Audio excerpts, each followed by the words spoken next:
What's good, artists? It's Curtis King of CurtisKingBeats.com here with another Artist Marketing 911. Today we're going to be discussing the importance of bringing great energy to your studio sessions.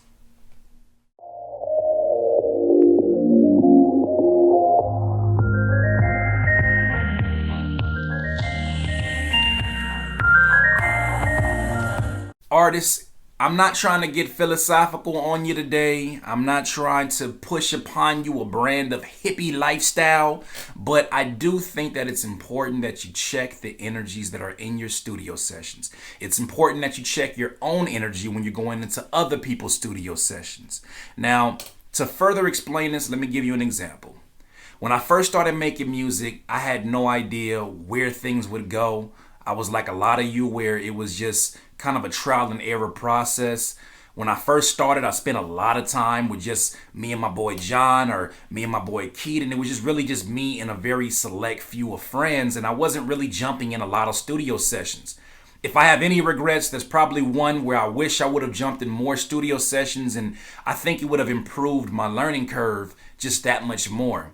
I think to be around other energy is important. I think it's important to see how other people act and how other people really go along their creative process. But my process was my process. My story was my story. So in the very beginning, I spent a lot of time in the patio in Carson, in my grandma's patio, making music. I would spend hours upon hours just sitting there trying to tweak my mixes, trying to just perfect my songs. I would spend hours on this patio. I had no idea that a few years after really starting on this patio, I would have the opportunity to be in the studio with the Kendrick Lamars and the Ab-Souls and the Sound Waves. And there was one particular session where I was in there with all of them, and I'm just looking around. I'm seeing the homie Willie B. I'm seeing all of these folks at TDE, and I'm like, yo, this is before they won Grammys, mind you. But I knew, I'm looking around, I'm like, these guys are going to be legendary. And not that I had a lack of confidence in myself. I'm sure that contributed a little bit to it, but I knew that I was cool. I knew that I was dope. By this time, I had my first placement with Ab-Soul. I knew I had some talent, but I looked around this room and I'm like, how in the hell did I get here? I look at times where I had the opportunity to record Schoolboy Q verses one particular random night. I look at opportunities where I recorded a J-Rock verse in another studio. And I'm asking myself, how the hell am I getting these opportunities and how am I even inside the room? Now, many people think like I thought. It's just talent that gets you there. It's hard work that gets you there. Nah. It's a little bit more than that. It's a lot more than that. My philosophy is that it's your energy that keeps you coming back to the studio. Your talent will get you a foot in the door sometimes. Your talent will get you an invitation.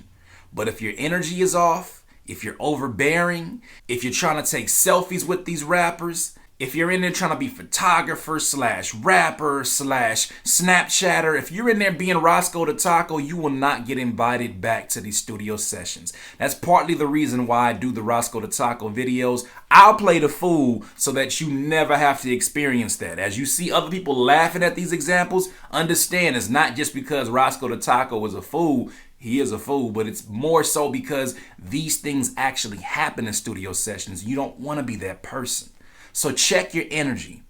Some things that you can pay attention to when you go on a studio session. When you first go in there, you have to understand it's no different from your regular 9 to 5. When you think of your regular 9 to 5, you think about at your job, you probably got a boss that's annoying, but even more annoying, you got coworkers that are annoying. And nobody wants to be around the annoying coworker. The guy that always wants to talk to you when you got work to get done, or the lady that just blabs your ear off about her weekend. You try to avoid them at all costs and go straight to your desk or straight to your station or wherever you work. Well, the flip side of that is that if an artist that you meet makes music for a living, guess what? Their studio sessions, their studio environment is that same environment. It is their job. It is their work environment. If you are going in there and you're becoming that person that's just talking their ear off, you do not make the work environment a comfortable place. And you know, for artists, we need a comfortable place so that we can create at optimal levels. So it's important for you to check your energy. Make sure that your energy is in the right place. Make sure that you go in there with optimistic thoughts. Make sure when you walk in there, you don't try to be overbearing. You don't have to take over the session. I think a lot of us think that we have to make an impact immediately and we have to show what our value is and we have to say all the things that we know that we can bring value. And sometimes it's just not your position to speak on certain things. Sometimes you have to wait until you're spoken to. Now, if you see somebody that has an issue in a studio session and you think that you can provide some value, by all means, you got to take a risk. You got to take a chance. But that doesn't mean be the guy or the lady that goes into a studio session and tries to take over everything, tries to outshine everybody. Really check your energy. Really make sure it's something that makes people feel good to be around. Make sure that you're bringing energy that makes people say, man, he not the most talented, because I knew for sure in that room where I told you I was at, I was not the most talented rapper. I was not the most talented producer.